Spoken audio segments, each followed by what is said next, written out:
حسین یا حسین، حسین یا حسین، دنیا میں ایک نقطہ وحدت حسین ہے، ہر طبقہ بشر کی ضرورت حسین ہے۔ بسم اللہ الرحمن الرحیم۔ ام حسبت ان اصحاب الکہف والرقیم كانوا من آیاتنا عجبا۔ درود بھیجو محمد وعلی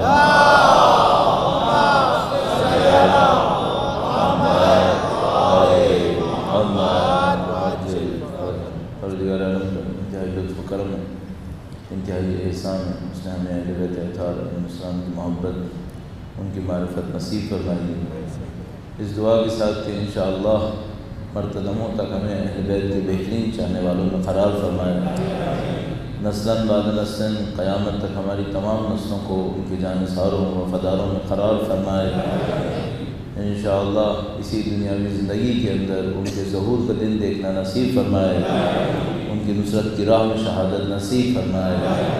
تمام دعاؤں کی قبولیت کے لیے وقت کے امام کے نظر لطف کے لیے اس درود بھیجیں محمد وعلی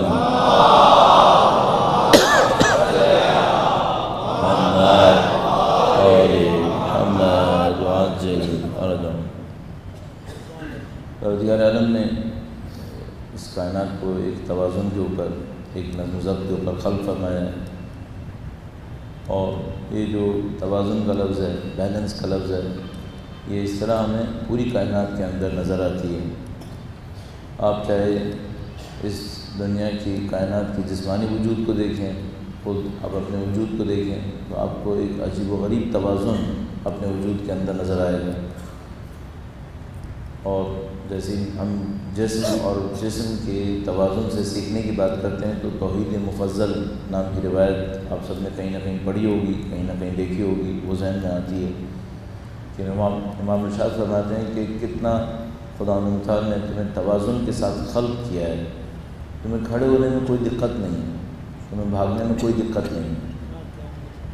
دنیا کے جن سائنٹسٹ نے روبوٹس بنائے ہیں ان سے پوچھیں کہ ان کو روبوٹ کو سیدھا کھڑا رکھنے میں کتنی محنت لگی، اس کو چلانے میں کتنی انجینئرنگ دکھانی پڑی ہے۔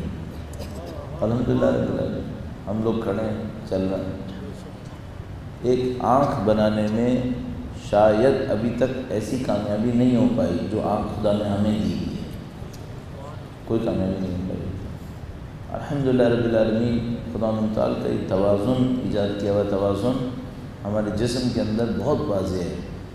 اسی طرح پوری کائنات کے اندر اربوں ستارے اور سیارے آسمان کے اندر گردش کر رہے ہیں، صرف ہمارے نظام شمسی کے اندر نہیں معلوم کتنی چیزیں ہیں جو گردش کر رہی ہیں، اور کروڑوں اربوں سال سے یہ چل رہا ہے اور نہیں ٹکرا ہے ایک دوسرے سے، ابھی بھی چل رہا ہے اور یہ چلے گا ایسے۔ عجیب و غریب توازن ہماری زندگی کے اندر موجود ہے۔ یہی توازن خدا ہماری اخلاقیات میں بھی دیکھنا چاہتا ہے، یہی توازن خدا ہمارے معاشرے کے اندر بھی دیکھنا چاہتا ہے۔ جیسے آپ اور میں اس توازن کو ایجاد کر لیتے ہیں، اس بیلنس کو اپنی شخصیت کے اندر لے آتے ہیں، معاشرے کے اندر لے آتے ہیں، وہی معاشرہ کامل معاشرہ بن جاتا ہے، وہی انسان کامل انسان بن جاتا ہے۔ تو اس اعتبار سے ہمارے اور آپ کے سامنے ایک ہدف آ جاتا ہے علم اخلاق کے اندر۔ علم اخلاق کے اندر اس کو گفتگو میں لایا جاتا ہے کہ صفات کے درمیان توازن کیسے بناتے ہیں۔ ایک مثال آپ کی خدمت میں عرض کروں گا، درود بھیجیے گا محمد وعلی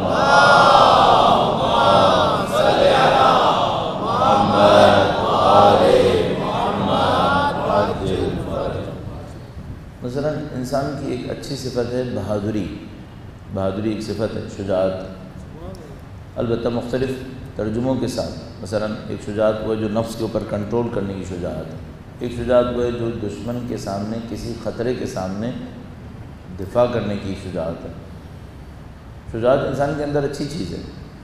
ایک شجاعت کے ساتھ اس کا افراط ہے شجاعت کے ساتھ، اس کے اندر ایک تفریق بھی ہے۔ شجاعت میں اگر کوئی چیز بڑھ جائے تو اس کو عربی میں ایک لفظ استعمال کرتے ہیں جس کو تحور کہتے ہیں۔ تحور کیا ہوتا ہے؟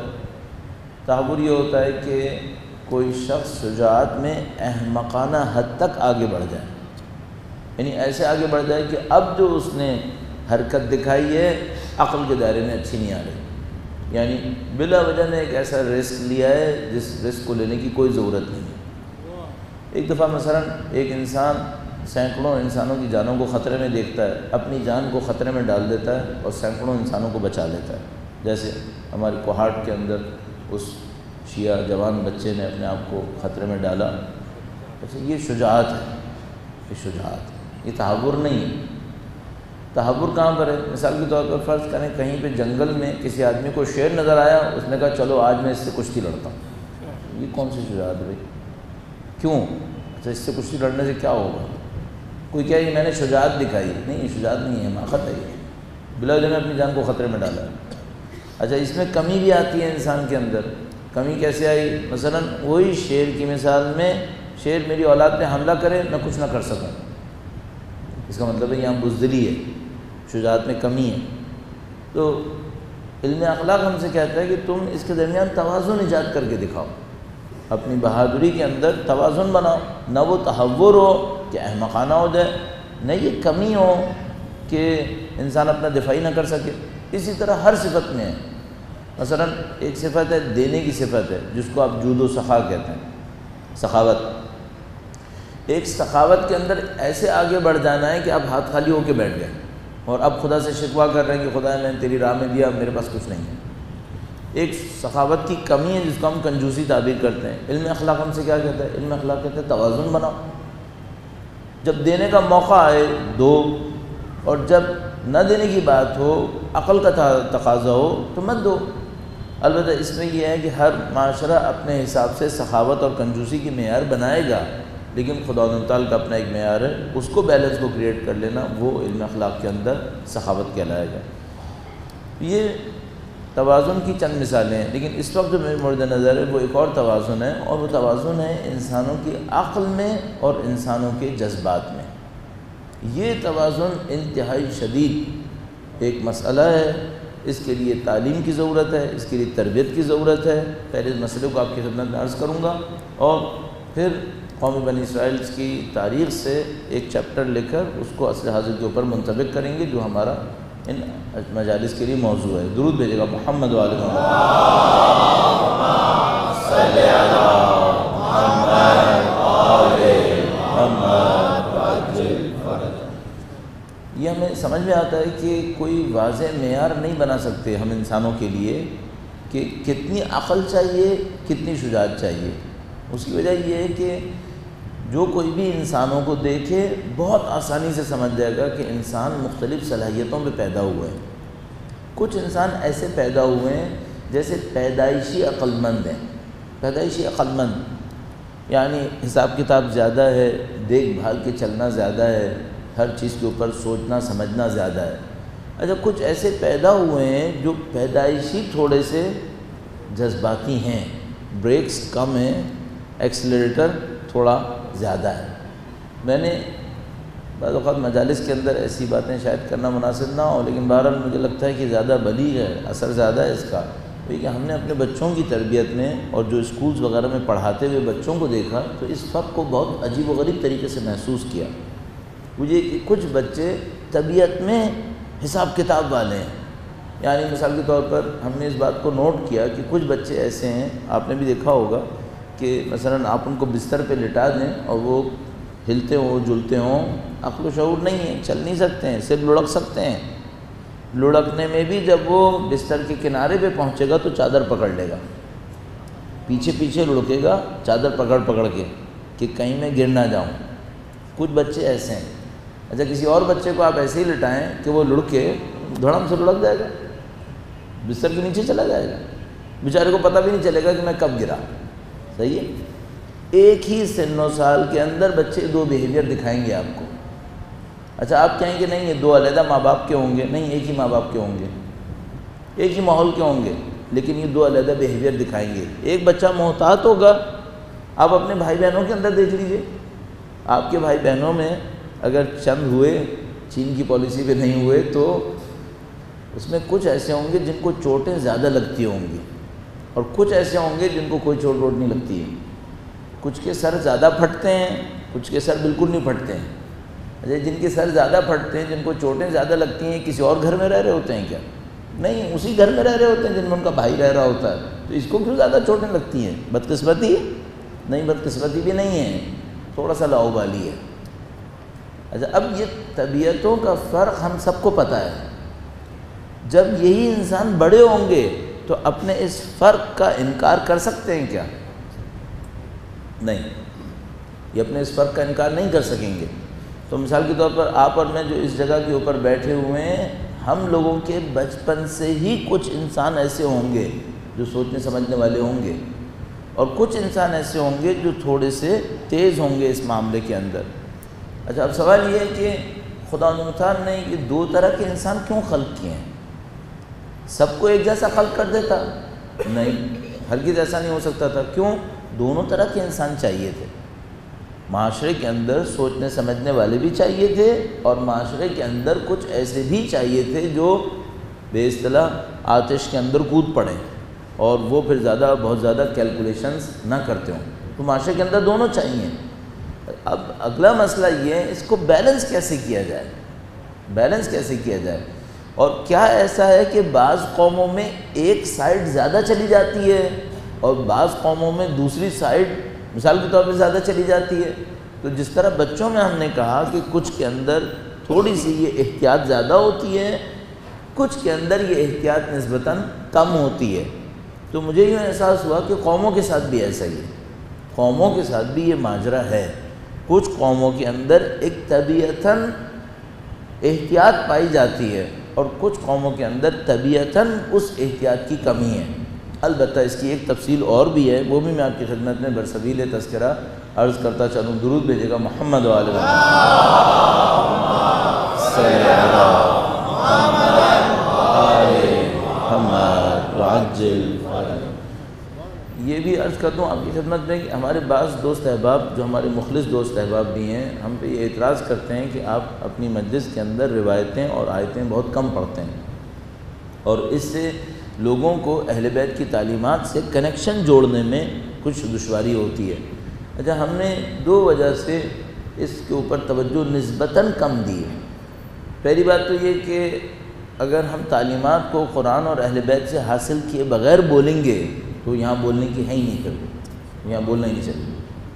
تو ہم جو بھی تعلیمات کہیں گے وہ حاصل تو قرآن اور اہل بیت سے ہی کریں گے، اس کے علاوہ کون سی سورس ہو سکتی ہے؟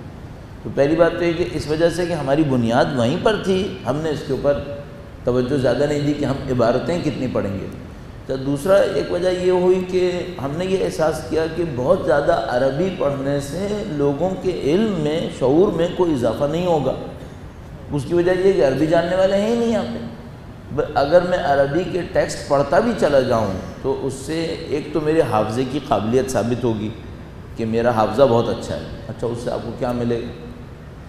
عربی کی عبارت سننے سے بھی آپ کے اوپر کوئی بہت زیادہ اثر نہیں پڑے گا، بلکہ آپ کا وقت لگے گا۔ تو میں نے مناسب یہ سمجھا کہ بجائے یہ کہ میں عربی کے ٹیکسٹ زیادہ پڑھا کروں، میں روایتوں کے ترجمے پڑھ دیا کروں گا، یا روایتوں کے مضمون سے استفادہ کر کے وہ لوگوں کے سامنے کہہ دیا کروں گا۔ اس خاطر ہماری مجلس کے اندر عربی کی عبارتیں بہت کم ملیں گی آپ کو۔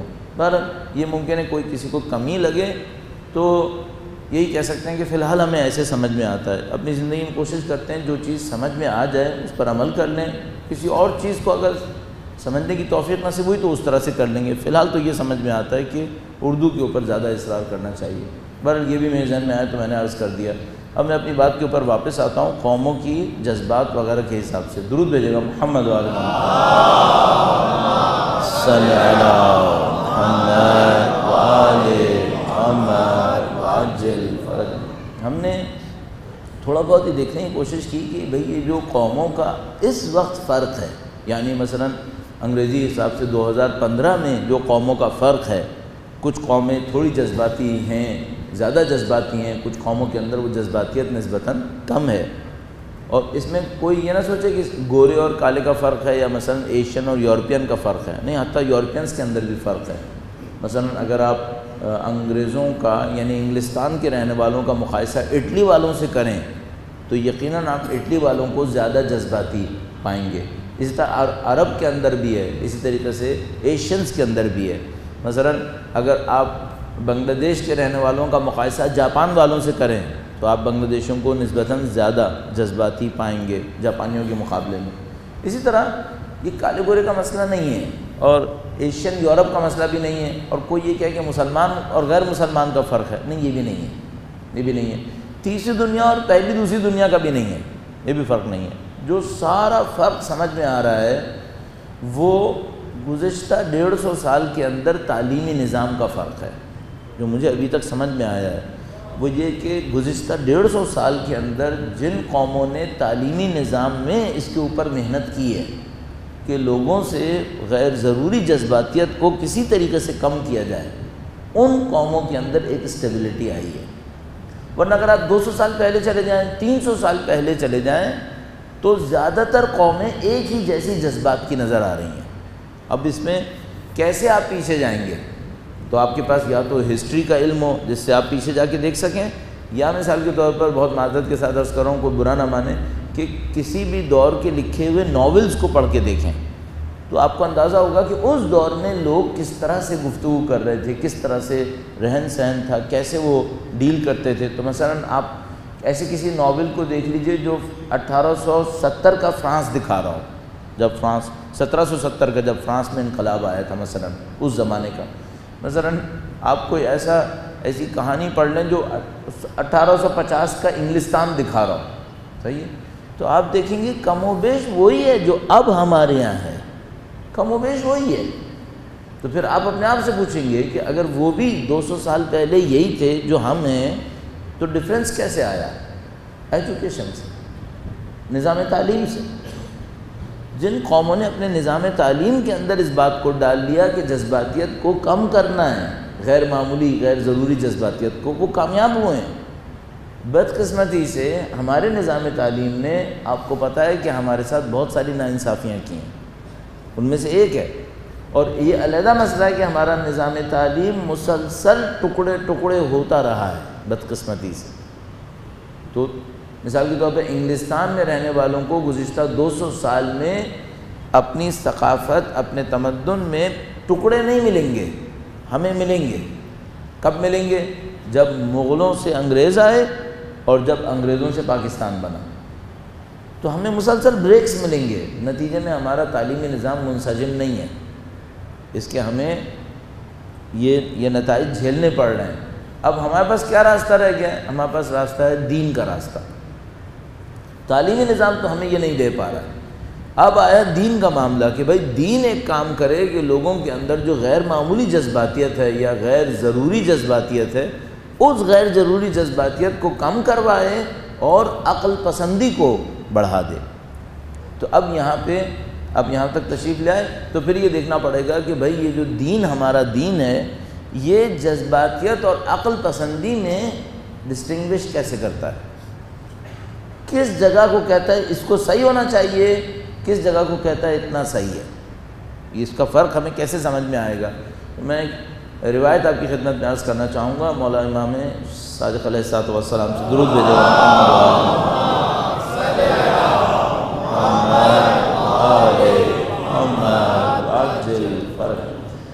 یہ عجیب روایت ہے ایک اعتبار سے۔ امام نے فرمایا کہ اس ابتدا بہت عجیب ہے۔ امام نے فرمایا کہ اگر تم کسی کی عقل کو ایک ہی نشست میں سمجھنا چاہتے ہو، عقل کو سمجھنے کے کئی راستے ہو سکتے ہیں۔ مثلا عقل کو سمجھنے کا ایک راستہ یہ اس کے ساتھ سفر کرو۔ اب ظاہر سفر ایک نشست میں نہیں ہوگا، سفر اس زمانے میں کئی ہفتوں کا ہوتا تھا، یہاں کوئی جہاز کا نہیں ہے، آپ یہاں ایئرپورٹ سے اترے وہاں ایئرپورٹ پہ ختم ہو گیا معاملہ۔ سفر ہوتا تھا کئی ہفتے کئی مہینے لگتے تھے۔ لیکن امام نے اس حدیث میں کہا کہ اگر تم کسی ایک نشست میں کسی انسان کی عقل کو پہچاننا چاہو تو تم اس کے سامنے، اب میں عربی کی عبارت اس سے نہیں پڑھ رہا ہوں، کوئی فائدہ نہیں ہوگا، میں سمجھ رہے ہیں کہ کیوں اس طرح سے گریز کرتا ہوں۔ تو انہوں نے فرمایا تم کیا کرو، تم اس کے سامنے کچھ ناممکنات کو پیش کرو، ناممکنات کو پیش کرو، یعنی کیا کرو؟ ایسی باتیں کہو جو ممکن نہیں ہے، اصلاً ایسی باتیں کرو جو ممکن نہیں ہے، اس کے بعد دیکھو یہ رد کرتا ہے یا نہیں کرتا، یا قبول کر رہا ہے۔ اگر فوراً رد کرتا ہے کہ یہ ممکن نہیں ہے تو اس کے اندر عقل ہے، اور اگر یہ احمقوں کی طرح یہ قبول کر لے، فرمایا یہ احمق ہے، فہو احمقن، عربی میں احمق کا لفظ استعمال کیا ہے، کہ یہ احمق ہے۔ کیوں؟ ناممکن باتیں کر رہے ہیں، رد عمل ہی نہیں دکھاتا، ریئیکشن ہی نہیں دکھا رہا، اس کی عقل اتنا نہیں سمجھ پا رہی کہ یہ ناممکن ہے۔ اگر اس کی عقل اتنا نہیں سمجھ پا رہی تو یہ پھر کہاں سے عقل مند ہے؟ ایک نشست میں اگر کسی کی عقل کا جائزہ لینا ہے تو طریقہ کار یہ ہے۔ اب میں آپ خدمت میں انتہائی معذرت کے ساتھ ایک جملہ عرض کر رہا ہوں، اگر میرا جیسا کوئی بولنے والا آپ کے بارے میں کچھ ایسی فضیلتیں کہے جو ناممکن ہیں، اور آپ پھر بھی قبول کریں بلکہ اس پہ خوش ہو کے نعرے بھی لگائیں، پھر مجھے بتائیے کون احمق ہے اور کون عقل مند؟ دیکھیے چھوٹی سی ایک بات ہے، ہم اور آپ کو عقل کے دائرے میں چلنا چاہیے، ہمارے اور آپ کے اندر ایک عقل و شعور ہونا چاہیے۔ ایک تو کہ ہم ممبر پہ بیٹھیں، ممبر جذباتیت کی جگہ نہیں ہونی چاہیے، ممبر عقل کی جگہ ہونی چاہیے۔ دوسری بات ہے کہ آپ فرض اعضاء پہ بیٹھیں، آپ کو عقل و شعور کے ساتھ بیٹھنا چاہیے۔ اگر آپ کے بارے میں یا کسی بھی طرح کے بارے میں کوئی ایسی بات کہی جائے کہ جو ناممکنات میں سے ہے تو اس کے اوپر آپ خوش کیوں ہوں گے؟ آپ کو رد عمل دکھانا چاہیے کہ بھئی یہ بات صحیح نہیں ہے۔ اچھا اب ظاہر رد عمل یہ نہیں ہونا چاہیے کہ آپ یہاں سے کھڑے ہو جائیں، مجلس کے نظم و ضبط و تقدس کو پامال کریں، لیکن یہ کہ آپ خوش ہو رہے ہوں اور اس کے ساتھ شریک ہو جائیں، یہ بات تو بالکل بھی صحیح نہیں ہے، یہ بات تو بالکل بھی صحیح نہیں ہے۔ اب دیکھیے بہت معذرت کے ساتھ میں ایک مثال آپ کی خدمت میں عرض کرتا ہوں، جسارتاً عرض کر رہا ہوں، لیکن کچھ کہیں پہ تو یہ باتیں ہوں گی نا۔ میں نے آپ کی خدمت میں عرض کیا اسکولس تو ہمیں یہ عقل و شعور نہیں دے رہے ہیں، تو ہمیں دین کے نام پر، دین کے ذریعے سے، دین کے پیمانے پر اس عقل و شعور کو دینا پڑے گا کہیں نہ کہیں۔ مثال عرض کرتا ہوں کی خدمت میں، درود بھیجے گا محمد و آل محمد صلی اللہ محمد صاحب۔ ایک معاملہ ہو گیا، آپ احتجاج کر رہے ہیں، آپ نے احتجاج کرنے میں یہ کہا کہ اگر یہ نہ ہوا تو کل ہم ملک کی اینٹ سے اینٹ بجا دیں گے۔ چلیے ٹھیک ہے، اتنا ہمیں بھی پتہ ہے کہ اینٹ سے اینٹ بجانے کا مطلب اردو میں ایک محاورہ ہے، اس کا مطلب واقعاً اینٹیں بجانا نہیں ہے، لیکن اس کا مطلب یہ ضرور ہے کہ آپ ملک کے اوپر ایک بہت بڑا اثر ڈالنے والے ہیں۔ اچھا جیسے ہی آپ نے یہ بات کہی ہے، اپنے آپ سے یہ پوچھ لیں کہ بھئی اس اثر کو ڈالنے کے لیے آپ تیار ہیں؟ یہ اثر واقعاً پڑنے والا ہے؟ اچھا اگر نہیں پڑنے والا تو کہنے والے نے کہا کیوں ہے، اور سننے والے سن کے خوش کیوں ہو رہے ہیں؟ عقل کی بات کرو، شعور کی بات کرو، جذباتیت کی باتیں کیوں کر رہے ہو؟ اب دیکھیے مولا کا فرمان آپ کی خدمت میں نے اسی لیے عرض کیا کہ امام نے فرمایا تمہارے سامنے کوئی باتیں کہیں جو ناممکنات میں سے ہے، رد عمل نہیں دکھائے، اس کا مطلب یہ بندہ عقل مند نہیں ہے، بندہ عقل مند نہیں ہے۔ اب میں آپ کی خدمت میں ایک اور بات عرض کروں گا، یہ تو روایت آپ نے سنی، میں نے بھی سنی، شاید آپ نے پہلے بھی سنی ہو، ہم نے سنی ہو یا عمل کی ہو یا نہ کی ہو، ایسی ایک بات ہے کہ دشمن نے یقیناً سمجھ لی ہوگی اور ہمارے بارے میں عمل کر رہے ہوں گے، صحیح ہے۔ مجھے تقریباً یقین ہے کہ یہ ہماری ساری اہم مجالس کو کہیں نہ کہیں اسکین کر لیتے ہوں گے، کہیں نہ کہیں کر لیتے ہوں گے، چونکہ یہ لوگ اس ٹائپ کے لوگ ہیں، ان کے کارناموں میں یہ شامل ہے۔ مثلا یوں ہی آپ کی خدمت میں عرض کرتا چلوں، مجھے یاد نہیں آ رہا کہ میں نے یہ کتاب 1988 میں یا 89 میں دیکھی تھی، فارسی میں، ایران میں دیکھی تھی۔ اس میں پہلے بھی شاید آپ کی خدمت میں عرض کیا تھا، اسرائیل کے شہر تل اویو کی یونیورسٹی میں عالمی شیعت کے اوپر کانفرنس کی ایک رپورٹ تھی کہ جس میں مختلف اسپیچز ہوئی تھیں۔ اس کی ایک اسپیچ، اچھا یہ کانفرنس کوئی 84 یا 82 میں ہوئی ہوگی، ایسا لگ بھگ مجھے یاد آتا ہے، 84 کے بعد، 84 اور 88 کے درمیان۔ کیوں؟ چونکہ اس کانفرنس کی تقاریر کے اندر علامہ شہید عارف حسین حسینی کی بعض تقاریر کا حوالہ تھا، صحیح ہے؟ اچھا اس کا مطلب کیا ہے کہ جس شخص نے تل ابیب یونیورسٹی میں وہ تقریر کی تھی، وہ مقالہ پڑھا تھا، اس نے علامہ صاحب کی کئی تقاریر سنی ہوں گی، صحیح ہے نا؟ اچھا بھائی یہ کیا ممکن ہے کہ تل ابیب یونیورسٹی کا پروفیسر ISO کے سالانہ کنونشن میں بیٹھا ہوگا؟ ارے کہ ایسا تو نہیں ہوا ہوگا۔ اس کا مطلب ہے یا اس نے کہیں ریکارڈنگ سنی ہوگی یا اس کو کسی نے ریکارڈنگ دی ہوگی، یہی تو ہو سکتا ہے، اور کیا ہو سکتا ہے؟ جب سوال یہ کہ یہ اتنی محنت کر رہے تھے اس وقت، تو ہم بھی علامہ صاحب کے ساتھ اتنی محنت نہیں کر رہے تھے، ہم بھی نہیں کر رہے تھے، ہم بھی کسی آدمی کی تقاریر کو جمع کرنے کے لیے کم سے کم اس کی شہادت کا تو انتظار کرتے ہیں، اس سے پہلے تو ہم بھی نہیں کرتے یہ کام، لیکن وہ یہ کر رہے تھے اور وہ یہ دیکھ رہے تھے کہ بھئی یہ لوگ کیا کہہ رہے ہیں، ان کے ارادے کیا ہیں۔ اچھا اب مجھے تقریباً یقین ہے، اگر نہ کہوں 100%، بلکہ میں کہہ سکتا ہوں 100%، لیکن پھر بھی احتیاطاً تھوڑا سا کم کر کے کہوں گا، یہ لوگ یقیناً اس بات کا انالیسس کرتے ہوں گے کہ ان میں سے کس کا لیڈر جذباتی ہے، ایسی باتیں کہتا ہے جو نہیں ہونی ہیں۔ وہی پیرامیٹرز جو اہل بیت نے ہمیں دیے تھے عقل کے لیے، یہ استعمال ہم پہ کرتے ہوں گے، ہم پہ کرتے ہوں گے۔ یہ دیکھتے ہوں گے ان میں سے یہ لوگ جن مجالس میں جاتے ہیں، کتنے فیصد مجالس وہ ہیں جو صرف جذباتی ہیں، صرف جذباتی باتیں ہوتی ہیں۔ ان تمام کے ذریعے سے یہ ہماری قوم کی جذباتیت کو اسکیل پہ نمبر دے سکتے ہیں آسانی سے۔ اچھا ان کو یہ سمجھ میں آتا رہتا ہوگا کہ اب ان کی جذباتیت بڑھ رہی ہے، کس موضوع پہ جذباتیت زیادہ ہے، کس موضوع پہ جذباتیت کم ہے، اور پھر جب ان کو مہرے پھینکنے کا ٹائم آتا ہوگا تو پھر انہی پہ پھینکیں گے جس پہ جذباتیت زیادہ ہے، صحیح ہے۔ اب میں عرض یہ کرنا چاہ رہا ہوں کہ بھئی ہمارے دین نے ہمیں ایسی غیر ضروری جذباتیت نہیں دی ہے، ہمارے دین نے ہمیں عقل و شعور دیا ہے، عقل و شعور پہ بے انتہا اصرار دیا ہے۔ اللہ کے رسول سے ایک روایت آپ کی خدمت میں عرض کرتا ہوں، درود بھیجے گا محمد و آل محمد۔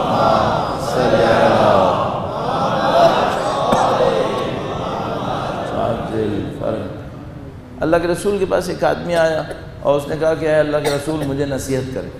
بہت آتے تھے نبی کے پاس، کہتے تھے مجھے نصیحت کرے۔ اب پتہ نہیں کیوں اللہ کے نبی نے شاید ہم جیسوں کے سامنے اہمیت کو ظاہر کرنے کے لیے، یا اس کا اپنا ذاتی کوئی معاملہ ہوگا، ظاہراً تو یہ لگتا ہے کہ ہم لوگوں کے سامنے اہمیت کے لیے، فرمایا اگر میں تمہیں نصیحت کروں گا تم عمل کرو گے؟ کہنے لگا جی میں کروں گا۔ اللہ کے رسول نے دوبارہ پوچھا اگر میں نصیحت کروں گا تو عمل کرو گے؟ اس نے کہا جی میں کروں گا۔ اللہ کے رسول نے تیسری دفعہ پھر پوچھا اگر میں نصیحت کروں گا تو عمل کرو گے؟ صحیح ہے۔ اچھا یہ 3 دفعہ کیوں پوچھا ہے؟ ظاہراً مجھے جو سمجھ میں آتا ہے وہ یہ کہ اللہ کے رسول کو یہ اندیشہ ہے کہ سامنے والا عمل نہیں کرے گا۔ اچھا یہ دیکھتے ہوئے کہ اللہ کے رسول نے جو بھی روایت کہی ہوتی ہے وہ صرف اس بندے کے لیے نہیں کہی ہوتی، قیامت تک آنے والے سب کے لیے کہی ہوتی ہے، صحیح ہے۔ اس کا مطلب ہے اللہ کے رسول کو اپنے سامعین کی اس صلاحیت پہ شک ہے، کریں گے یا نہیں کریں گے؟ تو اللہ کے رسول ہم جیسوں کے سامنے اصرار کر رہے ہیں کہ دیکھو طے کر لو کہ کرو گے یا نہیں کرو گے۔ اچھا یہ اس نے 3 دفعہ کہا کہ اللہ کے رسول میں کروں گا، پھر کیا فرمایا؟ فرمایا جب بھی کوئی کام کرنے لگو تھوڑا سا رک کے اس کے نتائج کے اوپر غور کر لو۔ عقل و شعور کچھ اور کہتے ہیں کیا؟ بھئی یہی عقل و شعور ہے، اور یہ وہ عقل و شعور ہے جو جاہل اور پڑھے لکھے کسی قید میں آنے والی نہیں ہے، کبھی جاہل میں زیادہ ہے کبھی پڑھے لکھے میں کم ہے، اور وائس ورثہ۔ تو ہم سے ایک مطالبہ کیا جا رہا ہے کہ بھئی جب بھی کوئی کام کرنے لگو تھوڑا سا رک جاؤ، اس کے عواقب نتائج کے اوپر غور کرو۔ اگر یہ کرتے ہو یہ تمہارے عقل کی نشانی ہے، ٹھیک ہے۔ اچھا ایک آدمی کے اندر یہ عقل کی نشانی ہے اور معاشرے کے اندر، ظاہر معاشرے کے اندر شعور اور عقل کی نشانی ہے کہ بھئی یہ معاشرہ پہلے کرتا ہے پھر سوچتا ہے یا پہلے سوچتا ہے پھر کرتا ہے۔ اچھا میں آپ سے خود پوچھوں گا، انصافاً بتائیے گا اپنے معاشرے کے بارے میں کیا کہیں گے آپ؟ پہلے کرتے ہیں پھر سوچتے ہیں یا پہلے سوچ لیتے ہیں پھر کرتے ہیں؟ تو ہمیں ڈر یہ ہے کہ یہ پہلے کر گزرتے ہیں، اس کے بعد جب واویلا مچتا ہے تو پھر سوچتے ہیں کہ بھئی یہ ہوا کیا۔ صحیح ہے؟ اچھا اب یہ جو جذبات کے اندر معاملہ ہوتا ہے، جذبات کا جو طوفان ہوتا ہے یہ بڑا سخت ہے، یہ بڑا سخت ہے۔ عقل اس میں بہت گفتگو ہے کہ مجھے بنی اسرائیل کے اوپر ٹائم کو دیکھ دیکھ کے پرواہ ہوتی رہتی ہے کہ بنی اسرائیل کا ذکر نہیں آکے دے رہا ہے اور میری گفتگو کہیں سے کہیں چلی جا رہی ہے۔ اس میں بڑی گفتگو ہوتی ہے کہ قوموں کے جذبات کے اوپر ڈیم کیسے لگاتے ہیں، قوم کے جذبات کو روکتے کیسے ہیں کہ یہ جذبات میں بہہ نہ جائیں، چونکہ ایک آدمی جذبات میں بہتا ہے اپنے آپ کو خطرے میں ڈالتا ہے، اپنے بیوی بچوں کے مستقبل کو خطرے میں ڈال دیتا ہے، لیکن اگر قوم جذبات میں بہہ جائے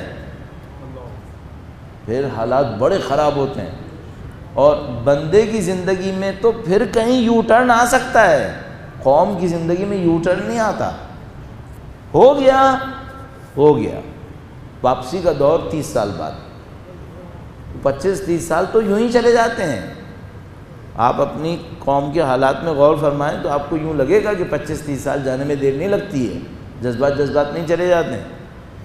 تو یہ ڈیم کیسے باندھا جاتا ہے قوموں کے جذبات کے سامنے، انسانوں کے جذبات کے سامنے، اور اس کے لیے ہمیں کیا کرنا ہوتا ہے۔ میں ایک مثال اور عرض کر دوں، یہ خاص کر اس بات کی ہے کہ جذبات کو دھکا دینا مشکل نہیں ہے، عقل جذبات کے سامنے کھڑی ہو جائے یہ مشکل ہے، جذبات کو دھکا دینا مشکل نہیں ہے۔ دیکھیے مثال ابھی آپ کی خدمت میں عرض کروں گا، درود بھیجے گا محمد و آل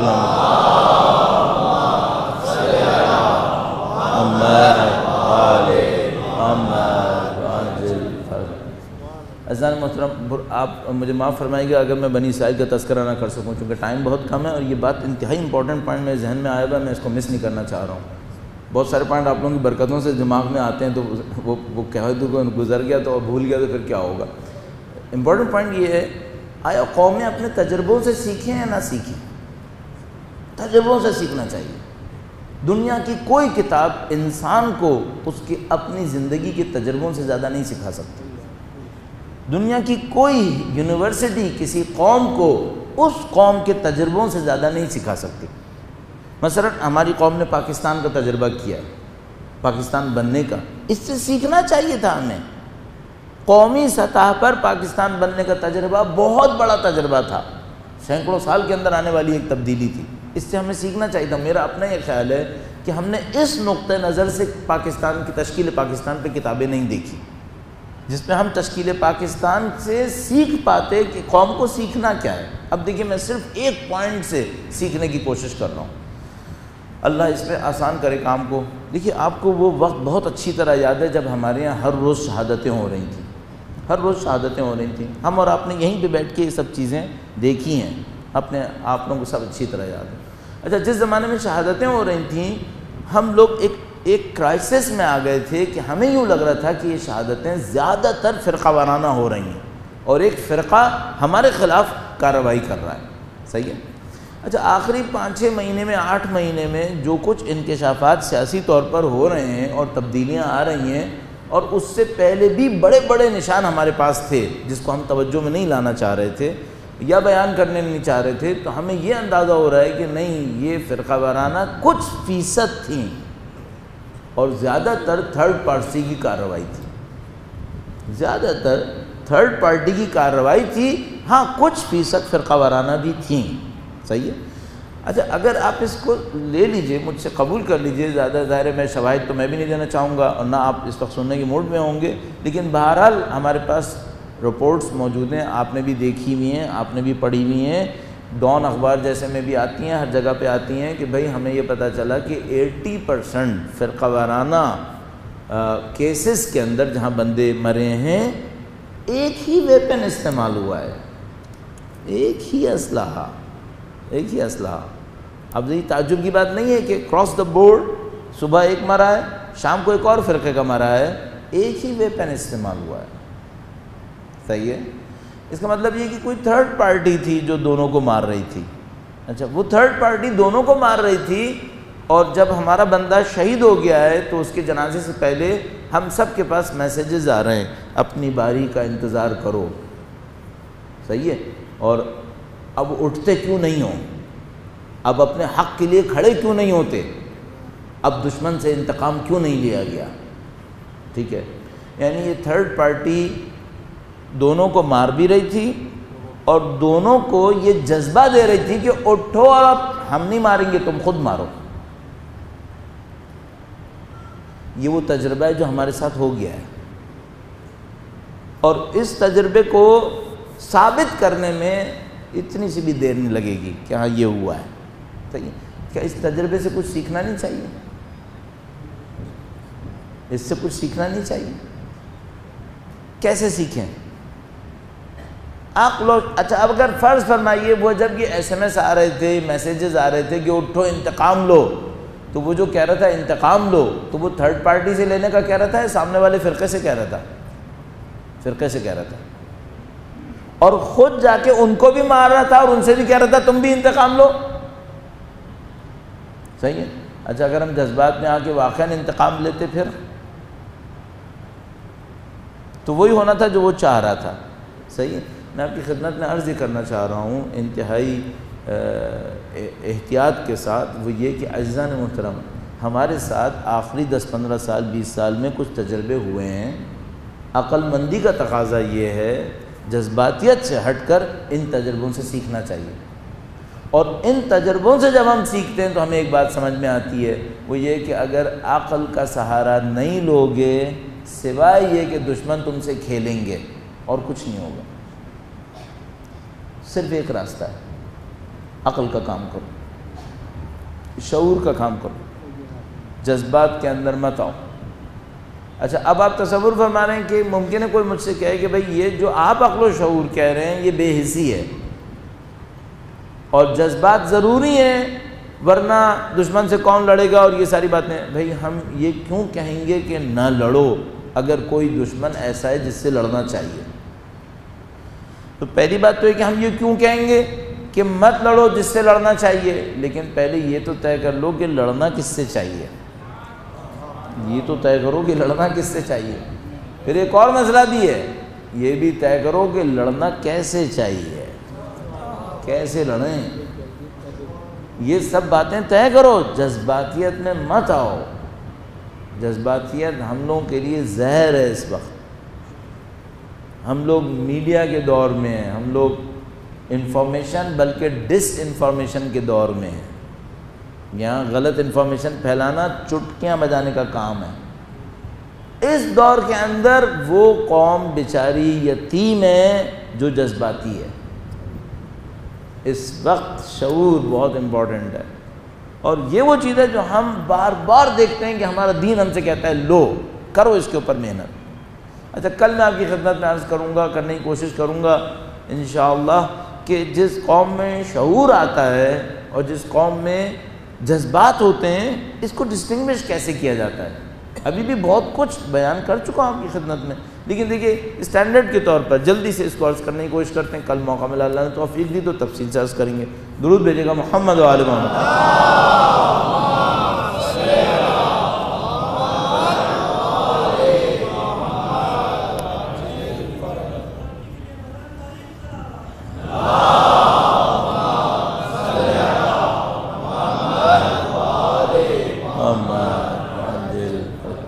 دیکھیے، 2-3 اسٹینڈرڈ بہت سادگی سے بغیر کسی بہت علمی دقت کے اندر جائے ہوئے، اگر قوم ظاہر پہ فیصلے کرے اور باطن پہ نہ جائے، اس کا مطلب ہے قوم جذباتی ہے۔ ظاہر پہ فیصلے کرتی ہے، باطن پہ نہیں جاتی۔ اگر قوم کثرت پہ فیصلے کرے اور حق کو نہ دیکھے، اس کا مطلب ہے قوم جذباتی ہے۔ تعداد پہ فیصلے کر رہی ہے اور دلیل پہ فیصلے نہیں کر رہی۔ اس کا مطلب ہے کہ اس قوم کے اندر جذباتیت ہے۔ اگر قوم کم وقتی چیزوں کو زیادہ اہمیت دے اور لمبی مدت کی چیزوں کو اہمیت نہ دے، اس کا مطلب ہے یہ لوگ جذباتی ہیں، اس کا مطلب ہے کہ یہاں پہ جذبات ٹھیک ٹھاک چل رہے ہیں۔ بھائی اب آپ جا کے خود اندازہ لگانے کی کوشش کیجیے کہ ہم لوگوں کو کہاں پر امپروومنٹ کرنی پڑے گی۔ اور میں آپ کی خدمت میں آپ کے کردار کے حوالے سے پہلے بھی عرض کر چکا ہوں کہ آپ کا کردار باشعور ایکٹیوسٹ کا کردار ہونا چاہیے، باشعور متحرک انسان کا کردار ہونا چاہیے۔ تو آپ کے اندر جذباتیت بالکل نہیں ہونی چاہیے، عقل اور شعور کے ساتھ، توجہ کے ساتھ آپ اپنے کام کو دیکھیے، ظاہر پہ مت جائیے، باطن کو دیکھیے۔ ظاہر پہ کیوں جاتے ہیں؟ دیکھیے سادہ سی ایک بات ہے، اگر میں اور آپ ظاہر اور باطن کے ٹکراؤ کو نہیں پکڑ پا رہے، اس کا مطلب ہے ہم جذباتی ہیں۔ اگر ہم ظاہر اور باطن کے ٹکراؤ کو نہیں پکڑ پا رہے، اس کا مطلب ہے ہم جذباتی ہیں۔ کیوں؟ ظاہر کے ذریعے ہم سے کھیلا جا رہا ہے۔ ہم کیوں اتنے عقل و شعور کے اندر کمی دکھائیں کہ کوئی ظاہر کے ذریعے ہم سے کھیل سکے؟ تو اعزان محترم، ان باتوں کے اوپر آپ الحمدللہ رب العالمین آپ پہلے سے توجہ دے رہے ہیں، تھوڑا سا اور اس کے اوپر توجہ دیجئے۔ آپ کی گفتگو، آپ کے عمل، رد عمل، آپ کے انتخاب، سلیکشنز، آپ کے ڈیسیشنز، یہ سب کے سب عقل و شعور کے اوپر مبنی ہوں گے تو پھر کام نکلے گا۔ اور اس کے لیے راستہ وہی راستہ ہے جو مولا نے ارشاد فرمایا۔ وہ کیا؟ جو اللہ کے رسول نے ارشاد فرمایا کہ پہلے اپنے کام کے نتائج کو سوچ لو، نتائج کو سوچ لو۔ اچھا اب نتائج کو سوچ لو میں ایک جملہ اور اس کے پیچھے دیکھ لیجیے گا، فوری نتائج کی بات نہیں ہو رہی ہے، لمبی مدت کے نتائج، لمبی مدت کے سوچ لو۔ معاشرہ رکتا نہیں ہے، معاشرے میں کوئی چیز پھینک دیں آپ، پھینکنے والے آپ ہوں گے، اس کی سپیڈ طے کرنے والے آپ نہیں ہوں گے۔ آپ اس کی سپیڈ طے نہیں کر سکتے، کہاں تک بات آگے جائے گی یہ بھی آپ طے نہیں کر پائیں گے۔ تو اس کو یہ کہتے ہیں جیسے کسی نے پہاڑی کے اوپر سے ایک پتھر گرا دیا ہو تو وہ پتھر ٹکرا کے بڑا پتھر بننے لگتا ہے، اور وہ بڑا پتھر بن کے پھر دوسرے پتھروں سے ٹکراتا ہے، کبھی ڈائریکشن چینج کرتا ہے، کبھی ایک پتھر کو اور کک مارتا ہے، وہ بھی کہیں اور چلا جاتا ہے۔ تو جس نے سب سے پہلا پتھر اونچائی سے پھینکا تھا وہ تو اس کے ہاتھ میں تھا کہ پتھر پھینکے یا نہ پھینکے، ایک دفعہ پھینک دیا، اب کسی کے ہاتھ میں نہیں ہے۔ پھر سوسائٹی اپنے ڈائنامکس کے اوپر عمل کرتی ہے، اپنی مرضی سے لے کے چلی جاتی ہے۔ آپ کو ہمیں بہت زیادہ احتیاط کرنی ہوتی ہے معاشرتی کاموں کے اندر کہ بھائی سوچ سمجھ کے کاموں کو انجام دیں، آپ کے جذبات جو ہیں وہ آپ کے ہاتھ میں ہوں، آپ کا شعور اور آپ کی عقل وہ چیزوں کو طے کر رہی ہو۔ اور الحمدللہ رب العالمین ہماری قوم کے اندر جہاں تک میرا اندازہ ہے یہ تو ہو سکتا ہے کہ تناسب میں کمی بیشی ہو، پروپورشن تھوڑا زیادہ تھوڑا کم ہو، لیکن لوگ دونوں قسم کے موجود ہیں، وہ جن کے اندر جذبات ہیں اور جذبات کی بھی ضرورت ہے، اور وہ جن کے اندر عقل مضبوط ہے اور عقل کی بھی ضرورت ہے، لیکن سب کو عقل کے دائرے میں ہونے کی ضرورت ہے۔ یہ بہت بڑی ضرورت چیز ہے۔ دیکھیے میں آپ بہت جسارت کرتے ہوئے ایک جملہ بس اور اس میں اضافہ کرتا چلوں، بہت معذرت چاہ رہا ہوں میں، یہ بات جو ہے وہ شاید میرے جیسے کے لیے بہت بڑی بات بن جائے گی، چھوٹی مجھے یہ سب نہیں کہنا چاہیے اس حد میں، لیکن میں آپ سے درخواست کرنے کی کوشش کر رہا ہوں، چونکہ مجھے یہ احساس ہونے لگا کہ ہم لوگوں کو نہیں پتہ ٹائم کتنا ہوتا ہے انسان کے پاس، کب تک باتیں کہی جا سکتی ہیں اس کے بعد نہ کہی جا سکیں۔ آپ میں جذبات ہوں یا نہ ہوں، آپ کے لیڈرز میں نہیں ہونے چاہیے، بس اس پہ کچھ غور کر لیں کہ بھائی ٹھیک ہے یہ ہم مانتے ہیں کہ بھائی پبلک جو ہوتی ہے وہ جذبات میں آتی ہے، پبلک جذبات میں آ جائے، جذبات کی ضرورت ہوتی ہے، جذبات کو لے کے چلنا ہوتا ہے۔ اصحاب اہل بیت میں بھی بعض لوگ ایسے ہوتے تھے جن کے اندر کچھ جذبات ہوتے تھے اور وہ ان کے کام بھی آتے تھے، لیکن سوال یہ ہے کہ بھائی پبلک میں تو جذبات قابل قبول ہیں، رہنماؤں میں جذبات کب سے قابل قبول ہے؟ رہنماؤں میں جذبات قابل قبول نہیں ہے۔ پھر کون سے جذبات کی بات ہو رہی ہے؟ ایک ہوتا ہے شجاعت، حمیت، دشمن کے سامنے ڈٹ جانا، دشمن کے سامنے حق بات کہنا، بھئی یہ تو بہت ضروری ہے، لیکن ایسے جذبات جن میں کیلکولیشن نہیں ہے، ایسے دعوے جن کے اندر کیلکولیشن نہیں ہے، یہ نہیں چاہیے بھائی. آپ لیڈر ہونے کے ناطے، رہنما ہونے کے ناطے آپ کو زیادہ محتاط ہونا پڑتا ہے. تو آپ کم سے کم یہ کر سکتے ہیں کہ اگر آپ کسی کے اندر یہ دیکھیں تو بہت عزت، احترام، جس کے بھی ملاحظات ہوتے ہیں ان تمام ملاحظات کے ساتھ کہیں پہ کنوے کر دیں کہ بھئی یہ جملہ جذباتی تھا، آپ سے ہماری توقع جذباتیت کی نہیں ہے، آپ سے ہماری توقع سنجیدگی اور شعور کی ہے، جذباتی جملے براہ مہربانی کم سے کم ہونے چاہیے. تو میں آپ کی خدمت میں عرض کروں گا اس سے یہ ہوگا کہ کم سے کم ہماری جو ٹاپ کی لائن ہے وہ اپنی جذباتیت کو تھوڑا سا کم کرے. اچھا وہ جذباتیت کیوں کر رہی ہے؟ وہ جذباتیت اس لیے کر رہی ہے کہ اس کو یہ سمجھ میں آ رہا ہے کہ میں جذباتیت نہ دکھاؤں تو جذباتی قوم کا لیڈر ہی نہیں بنوں گا. نہیں، آپ اس کو سمجھائیں کہ بھائی جذباتیت کے بغیر بھی آپ ہمارے لیڈر ہیں، بلکہ ہمیں ایسے ہی پسند ہے، سنجیدگی کے ساتھ کام ہونا چاہیے. یہ معاملات جانوں کے معاملات ہیں، خون کے معاملات ہیں، قوم کے معاملات خون کے معاملات ہوتے ہیں، مستقبل کے معاملات ہوتے ہیں. جذباتیت پہ نہیں کھیلے جا سکتے. میرے 4 بیٹے ہیں، میں اپنی زندگی کے بارے میں کوئی جذباتیت نہیں دکھاؤں گا. کیوں؟ بھائی مجھے کچھ ہوا تو میرے 4 بیٹے مجھ سے متاثر ہونے والے ہیں، ان کا مستقبل ایٹ اسٹیک ہے، خطرے میں ہے. اگر میں کوئی احمقانہ حرکت کر ڈالوں اپنے بارے میں، تو میں اگر اپنے 4 بچوں کے بارے میں یہ سوچ رہا ہوں کہ بھائی تھوڑا ذرا خیال رکھ کے کرنا کام، کہ کہیں ایسا نہ ہو ان کی زندگیوں کو خطرے میں ڈال دو. بے تکی کوئی حرکت نہیں ہونی چاہیے. تو مثلا اگر میں کسی پہاڑی پہ کوئی مجھ سے کہے چڑھو، تو میں پہلے کیلکولیٹ کروں گا کہ بھائی اس کو چڑھنے میں کیا کوئی ایسی کوئی مصلحت ہے کہ میں اپنی جان خطرے میں ڈالوں، پیچھے کیا کیا اسٹیک پر ہے. صحیح ہے؟ تو اگر ایک فیملی کا ہیڈ اپنی فیملی کے مستقبل کو دیکھتے ہوئے احتیاط کرتا ہے تو قوم کے لیڈر کو پوری قوم کا مستقبل دیکھ کر احتیاط نہیں کرنی چاہیے. تھوڑا جذبات کنٹرول میں رکھے، احتیاط سے کام لے. ہاں جہاں پہ قوم کو جذبہ دلانا ہو آپ جذبہ بھی دلائیے، لیکن اس کے بھی طریقے ہیں. وقت بالکل ختم. امام خمینی کیا جذبہ نہیں دلاتے تھے اپنی قوم کو؟ جوش دلاتے تھے، جذبے دلاتے تھے. ساری تقریریں ریکارڈڈ ہیں. ذرا کوئی ایک جملہ نکال دے جو غیر عاقلانہ جذبات ہو، ایک جملہ نکال دے. رہبر معظم ہمارے سامنے، کروڑوں انسان ان کی بات سنتے ہیں، کروڑوں انسان. یعنی ایسا ہے کہ جو یہ کہیں گے وہ کریں گے. کروڑوں انسان ایسے ہیں. صحیح ہے؟ جذباتیت کا کوئی جملہ نکالو گا. صحیح. وہ سید بزرگوار سید حسن نصر اللہ، لاکھوں تو ایسے ہیں ہی ہیں جو اس کے نام پہ فوراً مرنے کو تیار ہو جائیں گے. کروڑوں نہ بھی ہوئے، چلو لاکھوں تو ہیں ہی ہیں. صحیح. ذرا کوئی ایک جذباتی جملہ نکالو. اور جہاد کے بیچ میں کھڑے ہیں، جہاد کے بیچ میدان جنگ میں کھڑے ہیں، جذباتیت نہیں دکھاتے، کیلکولیٹڈ باتیں بولتے ہیں، ایک جملہ ادھر کا ادھر نہیں کرتے. اپنے دشمن کو روب میں رکھا ہوا ہے کہ بھئی اس نے اگر ایک بات کہہ دی نا تو اس کا مطلب ہے کہ معاملہ کچھ اور ہو گیا. صحیح. بھئی ہمیں سیکھنا نہیں چاہیے. اتنی عظیم الشان ہستیاں اسی دور میں زندگی گزار رہی ہیں.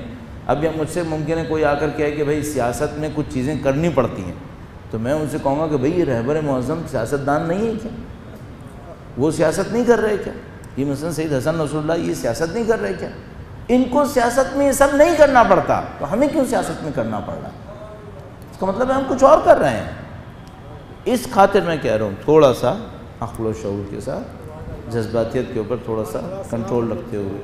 اور الحمدللہ رب العالمین ہماری قوم بہت اچھی قوم ہے. یعنی اگر میں آپ کے سامنے یہ جملہ کہہ رہا ہوں دل کی گہرائی سے کہہ رہا ہوں، یہ قوم اچھی قوم، جان دینے کے لیے تیار رہتی ہے. اب بیچارے اپنی جذباتیت کی وجہ سے جان دینے کو تیار رہتے ہیں یا اپنے عقل و شعور کے ساتھ جان دینے کو تیار رہتے ہیں. لیکن میں نے یہ دیکھا ہے جو مجھے سمجھ میں آتا ہے، عقل و شعور کے ساتھ بھی جان دینے کو تیار رہتے ہیں. عقل و شعور کے ساتھ بھی. مجھے یاد ہے ایک ریلی ختم ہوئی تو وہ ریلی ذرا بے تکی سی ختم ہو گئی، غیر منطقی اختتام ہو گیا اس کا. تو ایک میرے پاس آیا کہنے لگا کہ بھئی یہ جو ختم ہوئی ہے یہ کیوں ختم ہوئی ہے؟ تو اب میں سمجھا کہ یہ بھی وہی جذباتی باتیں کرے گا بیچارہ بندے خدا، ظاہر ہرٹ ہوا ہوگا یہ. تو میں نے اس کو کچھ کہنے کی کوشش کی، کہنے کا دیکھیں مولانا میں صرف یہ کہنے آیا ہوں کہ اگر ہمارے بڑوں نے ہماری جان بچانے کے لیے کمپرومائز کیا ہے تو ہم یہ کہنے آئے ہیں کہ ہمیں جان نہیں بچانی. آپ کمپرومائز مت کریں. لیکن کتنی طریقے کی بات کی ہے اس نے. کہنے کا بھائی یہ جو آپ نے ریلی کا ایسا اختتام کیا ہے جو غیر منطقی ہے، صحیح ہے. اگر ہمارے بڑے ہم سے یہ کہہ رہے ہیں کہ یہ جو ہم نے غیر منطقی اختتام کیا ہے یہ ہم نے آپ کی جان بچانے کے لیے کمپرومائز کیا ہے، یعنی ریلی کے شرکاء کی جان بچانے کے لیے کمپرومائز کیا ہے، تو اس نے آ کر کہا کہ ان کو پیغام دے دیں کہ ہمیں اپنی جان بچانے کے لیے یہ قیمت نہیں دینی ہے. آپ کمپرومائز نہیں کریں، ہم جان خطرے میں ڈالنے کو تیار ہیں. یہ عقل کی بات ہے. اب یہ آدمی جو جان دینے کی باتیں کر رہا ہے اتنے عاقلانہ طریقے سے، یہ کمال ہے. بات تو اچھا وہ یہ ایسی باتیں نہیں کر رہا کہ مولانا قدم بڑھائیں ہم جان دے دیں گے ہم یہ کر دیں گے، نہیں، بہت عقل مندی کے ساتھ اس نے بات کی. تو یہ میں آپ سے عرض کر رہا ہوں قوم الحمدللہ اچھی قوم ہے، عقل کی بات سننے والے ہیں، شعور کی بات سننے والے ہیں. ان کو عقل و شعور کے ساتھ لے کے ہمیں چلنا چاہیے تاکہ ہم اپنے اہداف کو حاصل کریں. اور سید الشہداء نے الحمدللہ رب العالمین یہ سارا معرکہ عقل و شعور کے ساتھ کیا. ایک لمحہ بھی جذباتیت نہیں ہے، ایک جملہ بھی. ظاہر کہ معصوم ہیں، امام معصوم، لیکن آپ جا کے جنگی حکمت عملی کے اعتبار سے دیکھ لیں، آپ تاریخ کے اعتبار سے دیکھ لیں، آپ فیصلوں کے اوپر غور فرمائیں، آپ رد عمل کے اوپر غور فرمائیں، آپ سب کے اندر عقل محض پائیں گے، عقل محض پائیں گے آپ. اور ظاہر ہے کہ منصب امامت کا تقاضا یہی ہے. شاید مثال کے طور پر سخت ترین لمحات جہاں پر کوئی جذباتیت ہو سکتی تھی، ویسے تو ظاہر ہے کہ کربلا میں اتنے شدید جذبات قربان ہو رہے ہیں کہ انسان دیکھ کے حیران رہ جاتا ہے. مثلا جیسے کہ ہم اور آپ جانتے ہیں کہ سید الشہداء نے جو رشتے قربان کیے ان رشتوں میں کتنا قلبی تعلق تھا جو قربان کیا ہے. یعنی اگر میں اس کو اس طرح سے عرض کروں کہ بیٹے قربان نہیں کرتے تھے، جگر کے ٹکڑے قربان کرتے تھے، جگر کے ٹکڑے قربان کرتے تھے. ایسا نہیں تھا کہ امام حسین صرف اپنے بچوں کو بھیج رہے تھے، نہیں، ان بچوں کے پیچھے محبت تھی، ان کے پیچھے جذبات تھے. یہی کہ سید الشہداء اپنے ان اہل خانہ کو قربان فرما رہے تھے، سب کا سب جذبات کے ساتھ تھا. لیکن شاید جذبات میں شدید ترین وقت وہ تھا جب سید الشہداء اپنے اہل خانہ سے آخری الوداع کے لیے تشریف لائے. اگر سید الشہداء نے حضرت قاسم علیہ السلام کے جنازے پر اپنے جذبات کو کنٹرول میں رکھا تو بڑی بات تھی. حضرت علی اکبر علیہ السلام کے جنازے کے اوپر ان کی شہادت پر اپنے جذبات کو کنٹرول میں رکھا، یہاں تک کہ حتیٰ حضرت علی اصغر کی شہادت کے اوپر ایک کلمہ شکایت کا، ایک کلمہ اعتراض کرنے، سب کا سب عقل کے ساتھ. کمال کس وقت تھا؟ کمال اس وقت تھا جب آخری دفعہ خیمے میں تشریف لائے. اللہ، تو یہ لمحہ ایسا لمحہ تھا کہ بقول علامہ مجلسی کے بی بی زہرا سلام اللہ علیہا فرماتی ہیں کہ اس لمحے کو بیان کرو جب میرا بیٹا آخری دفعہ خیمے میں آیا مخدرات سے الوداع کہنے. یہ لمحہ بیان کرنے والا ہے نہیں، ہم لوگوں میں طاقت نہیں ہے. لیکن اگر میں صرف روایات کا سہارا لوں تو روایات بیان کرتی ہیں کہ یتیم بچے جمع ہو گئے امام حسین کے گرد. اب کوئی کہہ رہا تھا کہ چچا جان، کوئی کہہ رہا تھا ماموں جان، کوئی کہہ رہا تھا مولا، کوئی کہہ رہا تھا سردار. تقریباً سب ایک بات کہہ رہے تھے کہ مولا کس کے سہارے پر چھوڑ کے جا رہے ہیں، کن وحشیوں کے سامنے چھوڑ کے جا رہے ہیں. مولا سید الشہداء صبر کر رہے تھے، صبر کر رہے تھے. عزیز صرف جملات کو، مسائل کو آخر تک پہنچانے کی خاطر بی بی زینب سلام اللہ علیہا کے سامنے کھڑے ہوئے. بی بی زینب سلام اللہ علیہا، بی بی ام کلثوم سلام اللہ علیہا، ان کے سامنے کھڑے ہوئے. 3 جملے اگر میں ان کو کیلکولیٹ کروں تو ارشاد فرمائے. پہلا جملہ کہا بیویوں اب سختیوں کے لیے تیار ہو جاؤ.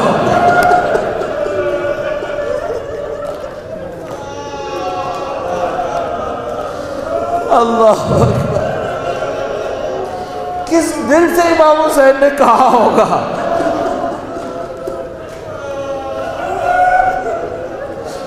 فرمایا بیویوں اب سختیوں کے لیے تیار ہو جاؤ.